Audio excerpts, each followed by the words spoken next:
ఇప్పుడు భూమి మీద కూడా మనుషులు చూడండి, ఫస్ట్ నుంచి కూడా బాగా నలిగిన అనుభవంలో నుంచి వచ్చిన వాళ్ళకి దీన మనసు ఉంటుంది, మంచి వ్యక్తిత్వం ఉంటుంది, దాతృత్వం ఉంటుంది, త్యాగగుణం ఉంటుంది, మంచితనం ఉంటుంది, చాలా లక్షణాలు వస్తాయి. ఫస్ట్ నుంచి అప్పనంగా తిని నడమంతరంగా మిడివేళంగా పెరిగిన వాడికి ఎట్టుంటుంది చెప్పండి? ఇప్పుడు ఎక్కడ దాకేందుకు, నీ సంతాన సంగతే చూడు. నువ్వేమో చిన్నప్పుడు తిని తినక నానా బాధలు పడి, కష్టాలు పడి, యాతనలు పడి, సచ్చి చెడి ఏదో నిలబడి లైన్లోకి వచ్చావు. ఇప్పుడు నీ పిల్లలకి నువ్వు పడ్డంత యాతన లేదు. నువ్వు తిండి లేని రోజులు గడిపావు. నీ బిడ్డలకి తిండి లేకుండా నువ్వు చేయలే. నీ బిడ్డలకి ఏది తక్కువ కాకూడదని అన్ని ఏర్పాట్లు చేశావు. చూడు, నీ వ్యక్తిత్వానికి నీ పిల్లల వ్యక్తిత్వానికే తేడా వచ్చింది. నీ దగ్గర ఉన్న క్వాలిటీస్ నీ పిల్లల్లో కనపడవు. నీకు వీడు ఏందిరా అనిపించింది. నీకు ఎందుకు ఇటు తయారయ్యాడని నా దగ్గరికి వచ్చి అడుగుతారు. అప్పుడు నేను దగ్గర బిల్లి చెబుతాను, నువ్వు పడ్డ అగసాట్లు వాడు బళ్ళ, అది కారణం అంట. వీడు ఎందుకు ఇట్లా తయారయ్యాడంటే నువ్వు పడ్డ బాధలు, నువ్వు పడ్డ అగచాట్లు నీ పిల్లలు పడలా, నువ్వు పడనీలా, వాడికి నేర్పలా, అందుకే వాడు అట్ట తయారయ్యాడు.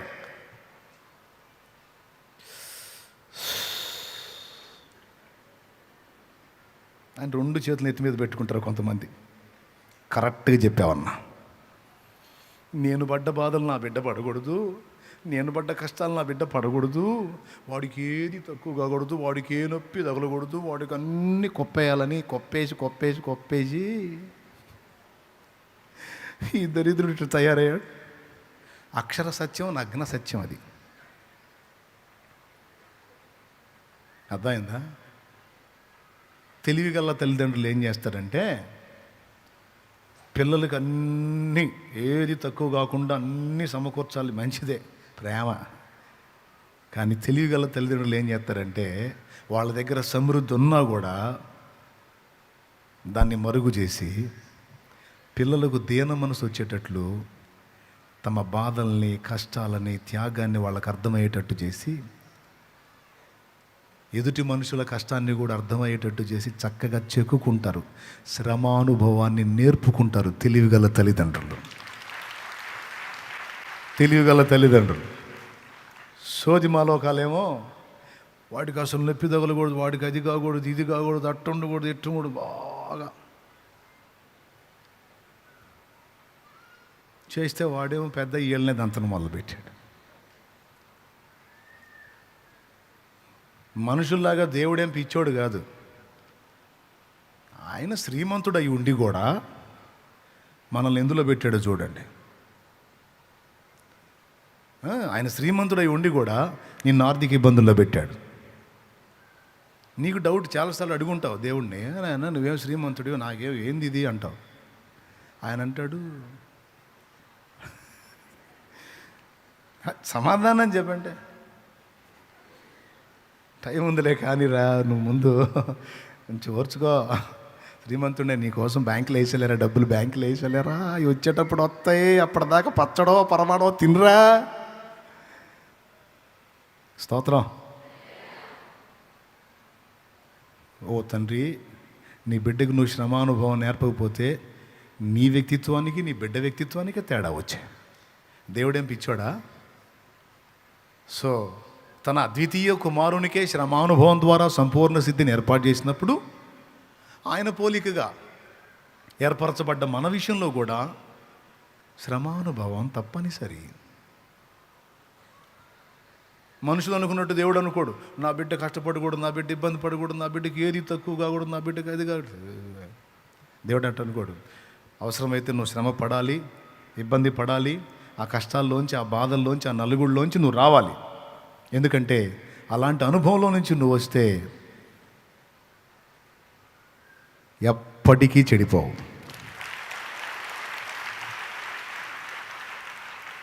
ఎప్పటికీ చెడిపోవు.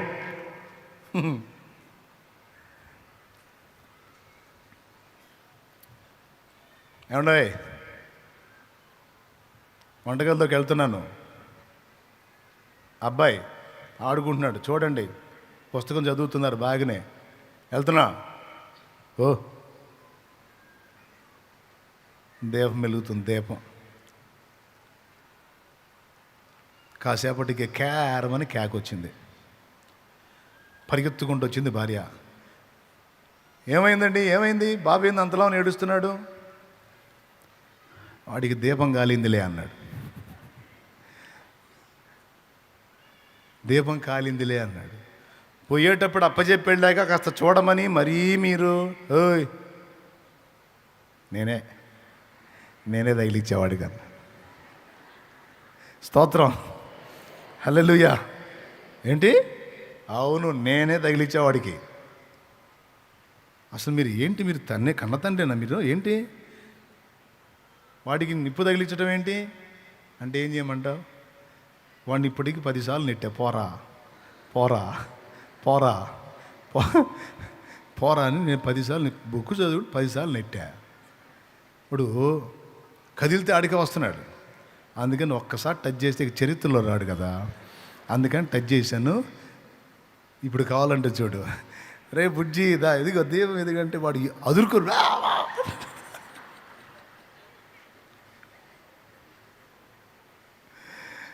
దేవునికి స్తోత్రం కలుగును గాక. శ్రమానుభవం. ఇక మళ్ళీ వాడు ఆ పని చేయకుండా ఇక దీపం కనపెడితే వాడికి ఎడంగా తిరుగుతున్నాడు అప్పటి నుంచి. దాన్ని చూపించి దా బాబు దా బాబు.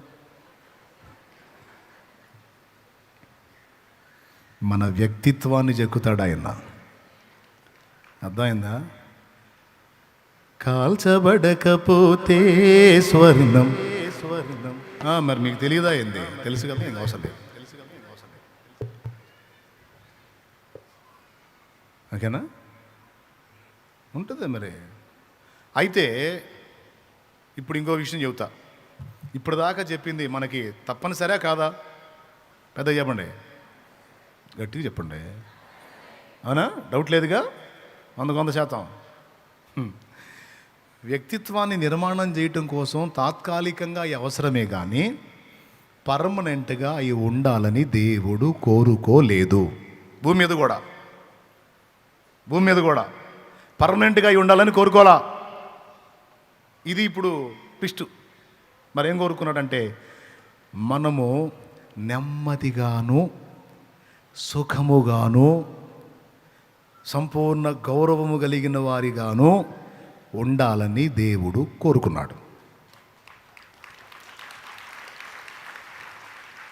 ఇప్పటిదాకా అగచాట్లు అవసరం అని చెప్పి, ఎందుకు అవసరం?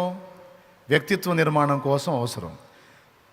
ఇప్పుడు వాడు నీ వయసుకు వచ్చిన దాకా చిన్నప్పటి నుంచి వాడు కష్టసుఖాలు శ్రమానుభవాలు అన్నీ పొందాలనుకుంటావు.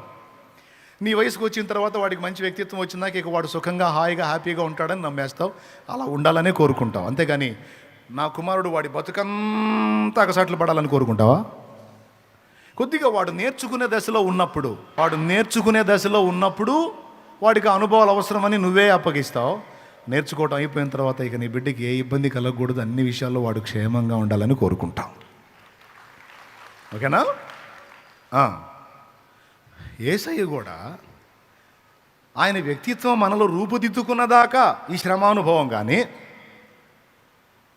టోటల్గా దేవుడు కోరుకుంటున్నదైతే మనం గౌరవనీయంగా ఉండాలని కోరుకున్నాడట. నేను చెప్పలా, క్రొత్త నిబంధనలో పత్రికలలో, తిమోతికి రాసిన పత్రికలో పరిశుద్ధాత్మ పూర్ణుడైన పౌలు చెప్పాడు. దేవుడే చెప్పించాడు, అది గ్రంథంగా చేసి మనకు పంపించాడు. ఆ ఒక్క మొక్క దగ్గర మీరు ఆగి ధ్యానించండి, దేవుడు ఏం కోరుతున్నాడో నీకు అర్థమైంది. నువ్వు గౌరవహీనమైన బతకాలని దేవుడు కోరుతున్నాడా? నువ్వు గౌరవంగా బతకాలని దేవుడు కోరుకున్నాడా? యేసయ్య బిడ్డలంటే గౌరవం లేనివాళ్ళు, అందరి చేత చీచా అనిపించుకునే స్థితిలో ఉండాలని కోరుకున్నాడా? లేకపోతే గర్వంగా కాదు, మళ్ళీ గౌరవనీయంగా ఉండాలని కోరుకున్నాడు. మాన్యత అంటే గౌరవనీయుడు. మాన్యులు అంటే గౌరవనీయులు. మాన్య స్త్రీ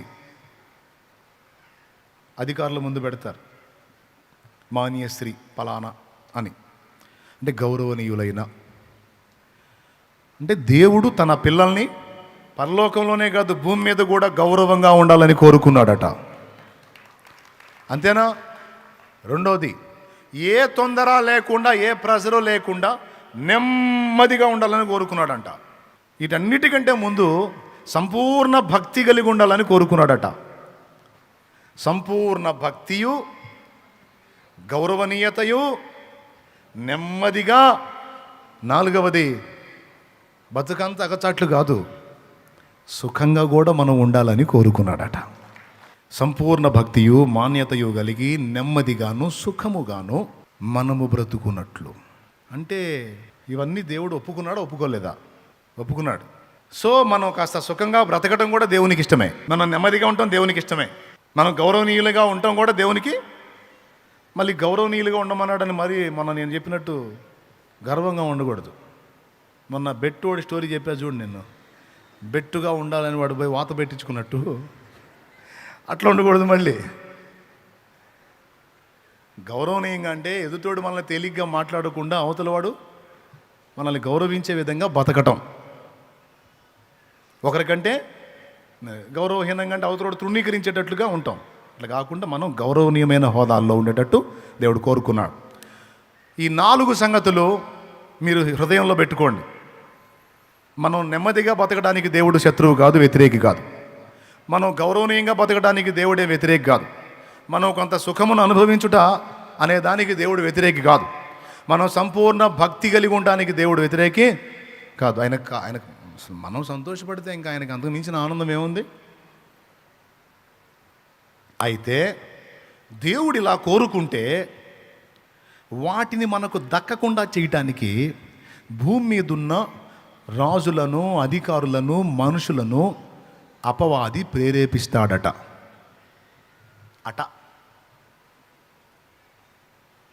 అక్కడుంది.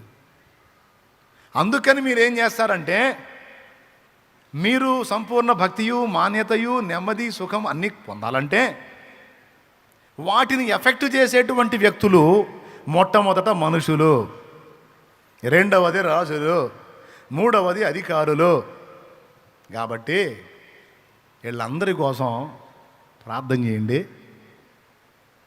వీళ్ళు మానసిక రోగులు కాకుండా మైండ్ బాగా ఉండేటట్టుగా ఉంటే ముందు చెప్పిన 4 మీకు దక్కుతాయి.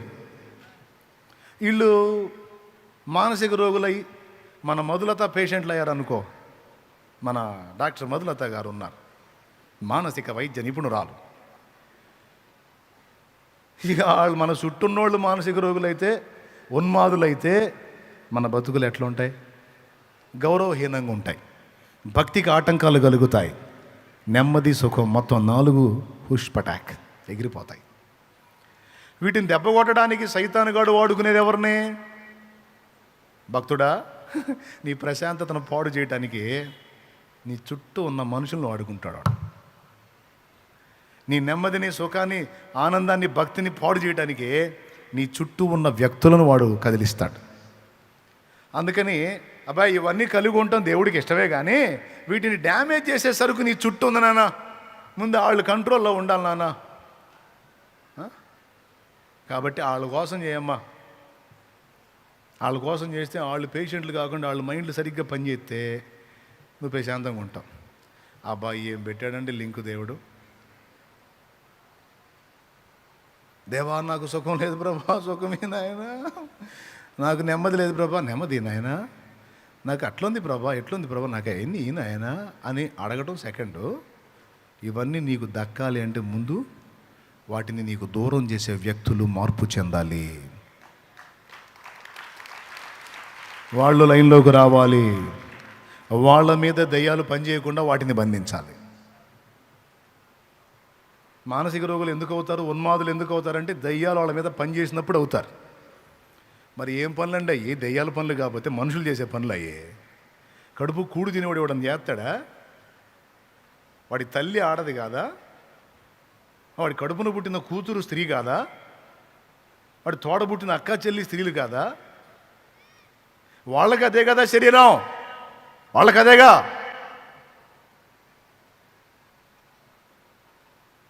వాడు ఏం బట్టి చేశాడు? వాడు మనిషి చేశాడా? మానసిక రోగి చేశాడా? పైశాచికత్వం అంటే that's పిశాచి తత్వం. పిశాచి అంటే దెయ్యం. మన పైశాచికత్వం, పిశాచి తత్వం, అది దయ్యపు తత్వం. మరి ఎట్లా చేయగలుగుతారండి? ఎట్లా మనసు వచ్చిందండి?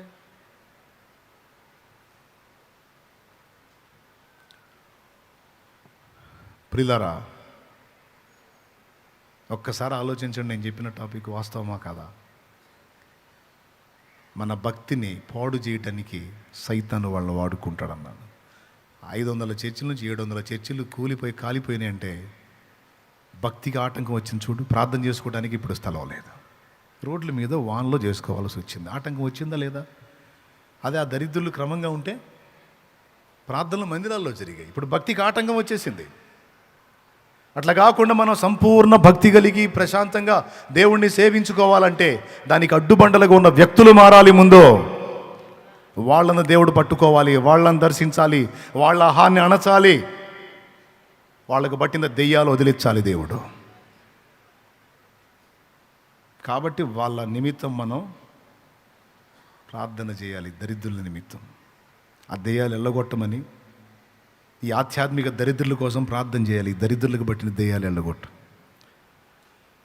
ఎక్కడో అక్కడ కాదు, మన ఇంట్లోనైనా, మన చుట్టుపక్కల పరిసరాల్లోనైనా, మన సమాజంలోనైనా, మన దేశంలో, మన రాష్ట్రంలో, మన ప్రదేశంలో ఎక్కడైనా సరే మనుషులందరి కొరకును అన్నాడు. మనుషులందరూ, ఇంటి బయట వాళ్ళు కాదు, ఇంట్లో వాళ్ళు కూడా మనుషులే. ఒక్కోసారి ఎవడు బయటోడు శోధించడో, మనోళ్ళే దారుణంగా శోధిస్తారు మనల్ని. ఒక్కొక్కసారి మనోళ్ళు శోధించే శోధన ఎట్టుంటుందంటే సత్తే పోయిద్ది అనిపించింది. నీకు ఎప్పుడన్నా అనిపించిందా? ఎంతమందికి అనిపించింది? ఇంటోళ్ళు శోధిస్తేనా, బయటోళ్ళు శోధిస్తేనా? పెద్దగా మరి ఏందనుకున్నా, అమ్మ నీకు కూడా ఎదురైందన్నా అని పరిశోధన చేయవాకండి. నేను చెప్పను ఎదురైందా లేదని, నేను చెప్పను. ఒక్కోసారి వాళ్ళ దెబ్బకి, ఇంట్లో సోదరుల దెబ్బకి, సంసోన్ ఎవరండి? ప్రియురాలేగా, ప్రేయసి. శోధిస్తే ప్రాణము విసిగి చావు కోరిందని రాసుంది. అట్లాగా ఫ్యామిలీలో ఉన్న వ్యక్తుల్ని వాడుకోవచ్చు.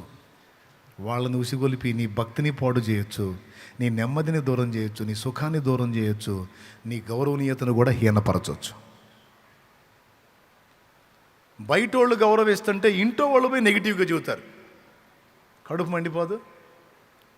బయట వాళ్ళు గౌరవిస్తుంటే, బయట వాళ్ళు సన్మానిస్తుంటే, బయట వాళ్ళు రెస్పెక్ట్ ఇస్తుంటే వీళ్ళు పోయి వాళ్ళ ముందు గాలి నిలువున తీసేస్తారు. జరుగుతాయి. కాబట్టి ఇంటి వాళ్ళ దగ్గర మొదలుకొని చుట్టూ పరిసరాలు, ఊరు, పట్టణం, పల్లె, ప్రాంతం, రాష్ట్రం, జిల్లా, మండలం, దేశం మొత్తాన్ని ఎత్తాలి. ఇందులో ఉన్న మనుషులందరినీ నీ వశపరచుకోయా. వాళ్ళకు పట్టిన దెయ్యాలు ఎళ్ళగొట్టు. నేనే కాదు, నా తోడి సహా క్రైస్తవులు సుఖముగా, మాన్యముగా, గౌరవనీయంగా, నెమ్మదిగా బ్రతుకు నిమిత్తము సంపూర్ణ భక్తి చేసుకోవడానికి కంఫర్ట్గా భారతదేశం మీద పనిచేస్తున్న దురాత్మలను నాశనము చేయి, వెళ్ళగొట్టు. భారతదేశం మీద పనిచేస్తున్న సాతాను శక్తులను బంధించు దేవా అని ప్రార్థన ఖచ్చితంగా చేయాలి. ఇది సీరియస్గా తీసుకోండి. నేను ముందే చెప్పా, సుదీర్ఘ ప్రసంగం చేయనని. సింపుల్ మెసేజే. ఏం మెసేజీ? సింపుల్ మెసేజీ. మొదటిది, మనం ఈ 4 పొందడానికి మనం ఎవరి కోసం అడగాలన్నాడు? వరుసగా చెప్పండి. నంబర్ 1 దెయ్యాల కోసమా? రైట్, మనుషులందరి కోసం. రెండోది, రాజులు అంటే రాజ్యముల మీద అధికారులు. అంత బీభత్సం జరిగితే ఎంత సింపుల్గా వదిలేశారు చూసావా? రాజులు. కొందరు రాజులు అసలు స్పందించలా, కొందరు రాజులేమో సింపుల్గా ఊరకట్ల ఒక 30 సెకండ్స్ 4 కొటేషన్లు వేసి వెళ్ళిపోయారు. చూడండి, కారణం శోధనలోనే ఉన్నారు. వాళ్ళ కోసం ప్రార్థన చేయాలి. మూడవది, అధికారులు అందరి కొరకు అన్నాడు. అంటే ప్రభుత్వోద్యోగులు, ప్రభుత్వ రంగ సంస్థల్లో పనిచేసే వాళ్ళు యావత్ మెంబర్స్ రాజ్యాన్ని నడుపుతున్నది వాళ్ళు కనుక వాళ్ళ అన్ని శాఖల కోసం మనం ఎలుగెత్తాలి, ప్రార్థన చేయాలి. అలా చేయటం వలన ఈ 4 మనం పొందడానికి అర్హత ఏర్పడిద్ది, అనుకూలత ఏర్పడిద్ది. అయిపోయింది. ఇంతవరకు క్లియర్గా అర్థమైందా మీకు? అంటే మనం అగచాట్లు మారి బ్రతుకులోనే ఉండాలని కోరుకుంటున్నాడా, కాస్త సుఖపడటానికి ఇష్టపడుతున్నాడా?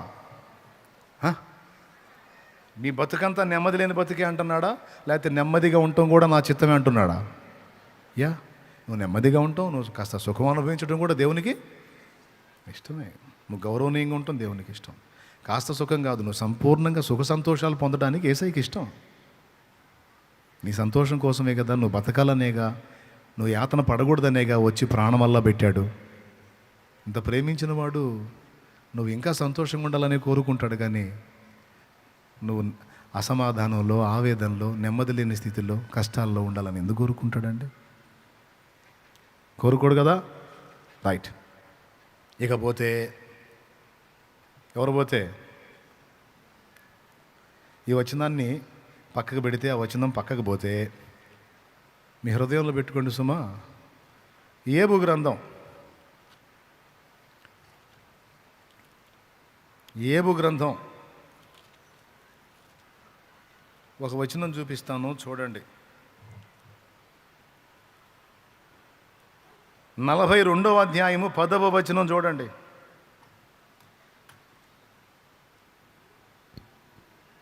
మరియు యోబు తన స్నేహితుల నిమిత్తము ప్రార్థన చేసినప్పుడు యెహోవా అతని క్షేమస్థితిని మరలా అతనికి దయచేసెను. ఆగక్కడ, ఇక్కడ కూడా ఒక సంగతి ఉంది.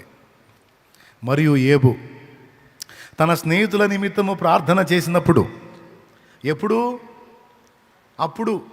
మీరు చెప్పండి, నేను ఎప్పుడు అంటాను, తర్వాత మీరేమంటారు? అప్పుడు అన్నా. ఎప్పుడు?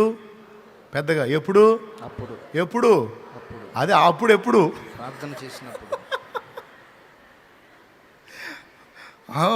ఎప్పుడు అంటే అప్పుడు. అప్పుడే ఎప్పుడు? యోబు తన స్నేహితుల నిమిత్తము ప్రార్థన చేసినప్పుడు. ఎప్పుడు? అప్పుడా? యోబు తన స్నేహితుల నిమిత్తము ప్రార్థన చేసినప్పుడు. అది గుర్తుపెట్టుకోవాలి. ఇక్కడేమో రాజులు వేరే వాళ్ళే, అధికారులు ఇతరులే, మనుషులందరూ ఇతరులే. కానీ ఇతరుల కోసం మనం కానీ ప్రార్థన చేయగలిగితే, వాళ్ళని దేవుని వశానికి అప్పగించగలిగితే, వాళ్ళ మీద పనిచేసే దుష్టశక్తులను బంధించగలిగితే, అప్పుడు మనకు అక్కడ సంపూర్ణ భక్తి చేసుకోవటానికి అనుకూలత, గౌరవనీయత, నెమ్మది, సుఖం లభిస్తాయి అన్నాడు అక్కడ. ఇక్కడ క్షేమస్థితి కోల్పోయిన వాడికి తిరిగి క్షేమస్థితి వచ్చింది, 2 దీవెన వచ్చింది. తిరిగి క్షేమస్థితి వచ్చింది, 2 దీవెన వచ్చింది. ఎట్లా వచ్చిందంటే, యోబు తన స్నేహితుల నిమిత్తము ప్రార్థన చేసినప్పుడు. 10వ వచనమే, ఆ కిందనే ఉంటుంది, చదవండి వరుసగా. యెహోవా అతని క్షేమస్థితిని మరలా అతనికి దయచేసెను, మరియు యోబునకు పూర్వము కలిగిన దానికంటే 2 అధికముగా యెహోవా అతనికి దయచేసెను. దేవునికి మహిమ కలుగును గాక. ఓకేనా? ఇది 2వ సంగతి. అంటే మనం ఎవరితో వాదించామో, ఎవరు తేడా అన్నామో, ఎవరు పనికిమాలిన వైద్యులు అన్నామో, యోబు మీరందరూ పనికిమాలిన వైద్యులు రాని తిట్టాడు. వాళ్ళను మామూలుగా ఏకలా ఏబేం వదిలిపెట్టలే, ఉతికారేసాడు వాళ్ళని కూడా. చివరికి యోబు సరిచేయబడ్డ తరువాత ఆ స్నేహితుల యొక్క భద్రత యోబుకే అప్పగించబడింది. ఆ స్నేహితులు నిర్మూలం కాకుండా అంతసేపు వారి చేత బాధ నొందిన యోబు వారి కోసం ప్రార్థన చేసినప్పుడు దేవుడు వారికి క్షేమ సంగతి అటుంచి యోబుకు తన క్షేమస్థితి మళ్ళా వచ్చేటట్టు చేశాడు. 2 ఆశీర్వాదాన్ని ఇచ్చాడు. స్నేహితులు కూడా ఇతరులే కదా. ఇప్పుడు ఈ ప్రార్థనలన్నీ చూడు, బయట వాళ్ళకి సంబంధించిన ప్రార్థనలు, చేసినోడికి దీవెనలో. సూపర్ ఉంది కదా. రాజులు బయట వాళ్ళే కదా, వాళ్ళ కోసం చేస్తే మనకు దీవెనంట. మనుషులు బయట వాళ్ళ కాదా, వాళ్ళ కోసం చేస్తే మనకు దీవెనంట. అధికారులు బయట వాళ్ళ కాదా, వాళ్ళ కోసం చేస్తే మనకు దీవెనంట. స్నేహితులు బయట వాళ్ళ కాదా, ఫ్రెండ్సే కావచ్చు, కానీ వాళ్ళ ఫ్యామిలీస్ వాళ్ళే, వాళ్ళ లైఫ్లో వాళ్ళే. అయినా వాళ్ళ క్షేమం కోసం, వాళ్ళ భద్రత కోసం, వాళ్ళ రక్షణ కోసం ప్రార్థన చేస్తే మనకు క్షేమస్థితి మరియు రెండంతల ఆశీర్వాదం వస్తుందంట. అందుకే భలే భలే లింక్ చేశాడు అనుకుంటున్నాను నేను. చాలామంది మోకాళ్ళు వేయగానే వాళ్ళ కోసం మొత్తుకోవటం ఎక్కువ, బయట వాళ్ళ కోసం మొత్తుకోవటం తక్కువ. ప్రార్థన చెయ్యి అని మొదలుపెట్టి ఒక్కోసారి నలుగురు కలిసి కూర్చొని కొంతమందిని ప్రార్థన చేయమంటే మోకాళ్ళు వేసి ప్రార్థన మొదలుపెట్టిన కాడి నుంచి వాళ్ళ చరిత్ర మొత్తం చదువుతుంటారు వాళ్ళ ఇంట్లో. మనకేమో హింసలాగుంటుంది. ప్రభువా పెద్దోడు, ప్రభువా ప్రభువా చదివాడు కానీ ఉద్యోగం రాలేదు తండ్రి. పక్కన వాళ్ళు గట్ట ఉంటుంది. సరే ఉద్యోగం కదా పాపం అవసరం వెళ్ళి, అవునయ్యా సహాయం చేయ ప్రభా, పాప అయ్యా దేవా ఇయ్యయ్యా అయ్యా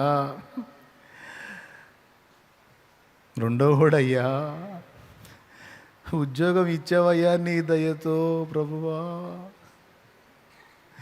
ఒక చిన్న కారు కోసం బిడ్డ అడుగుతుంటే ప్రభువా ఇంతవరకు ఇయ్యలేదు ఆయన అంటే ఎట్టుంటుంది పక్కన వాళ్ళకి, ఎట్టుంటుంది ఎట్టుంటుంది పక్కన వాళ్ళకి, ఎట్టుంటుంది చెప్పండి. ఇక్కడ మేము నానా బాధలతో సత్తంటే చిన్న కొడుకు కారు, అప్పుడు దాకా ప్రభా అయ్యా అవునయ్యా పెద్దోడికి ఉద్యోగం ఏ అన్నోళ్ళు చిన్నోడికి కారు అనగానే కళ్ళు తెరిచి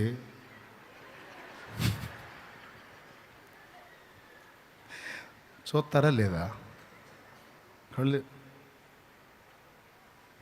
అవునయ్యా ఈ తండ్రి తగలబెట్టాయి అన్నట్టు ఉంటుంది. దేవునికి స్తోత్రం.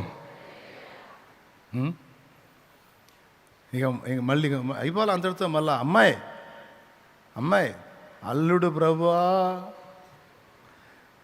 అల్లుడు తండ్రి. వాళ్ళ అమ్మా నాన్న ఏ వేడిపించినా ఒట్టిదే, ఈ అమ్మాయి ఏడిపిస్తుంది వాళ్ళని, ఏ వేడిపించినా ఏడిపిస్తున్నారు ఒట్టిదే. వాళ్ళకి నరకం చూపిస్తుంది. ఈ సంగతి పక్కన వాళ్ళకి తెలుసు.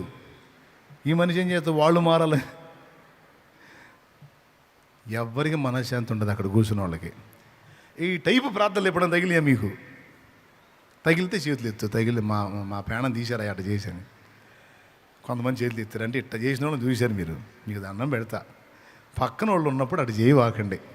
ఒంటరి కూర్చుంటారే మీ ఇష్టం.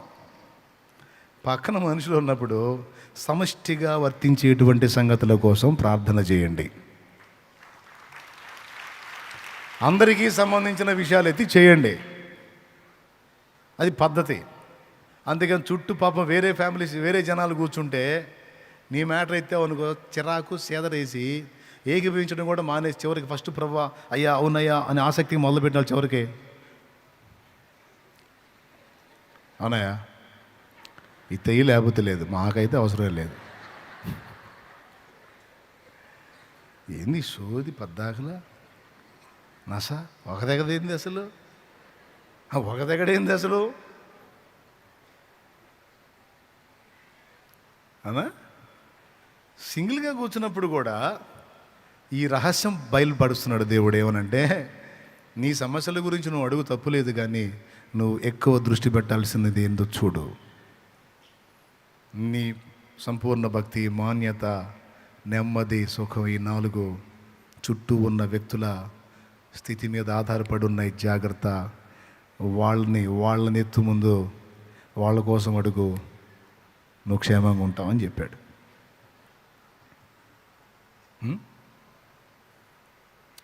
ఆ పొలం మొత్తం కలిపి 150 ఎకరం పొలం, అన్యులది క్రైస్తవులది మొత్తం కలిపి.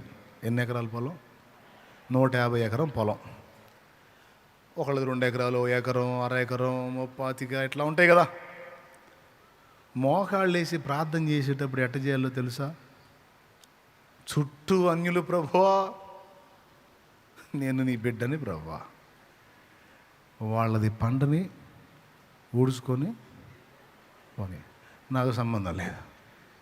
ఈ భూమి ప్రభువా నువ్వు ఇచ్చింది నాయన, బాగా పండేటట్టు చేయి, బాగా పండేటట్టు చేయి. ప్రతి చెట్టు మొలవాలి, ప్రతి చెట్టు కూడా 50 కాయ వేసేది 100 కాయ వేయాలి. చెయ్యి బాగేసిద్ది. ఎక్కడో వాళ్ళ పొలాల్లో ఒక తెగులు పడిద్ది మొత్తం. అప్పుడు 50 కాయ 100 కాయ కాదు, అసలు ఒక్క కాయ కూడా ఉండదు నెత్తి మీద కూడా. ప్రభువా ఏంది నాయన, చెట్టు గాపించమన్నాగయ్యా, ఏది మొత్తం ఎండిపోయి.